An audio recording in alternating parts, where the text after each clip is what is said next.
عينا فيها تسمى سلسبيلا ويطوف عليهم ولدان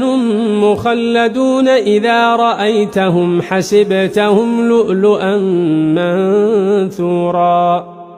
وإذا رأيت ثم رأيت نعيما وملكا كبيرا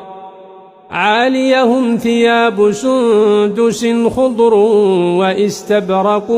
وحلوا أساور من فضة وسقاهم ربهم شرابا طهورا إن هذا كان لكم جزاء وكان سعيكم مشكورا إنا نحن نزلنا عليك القرآن تنزيلا فاصبر لحكم ربك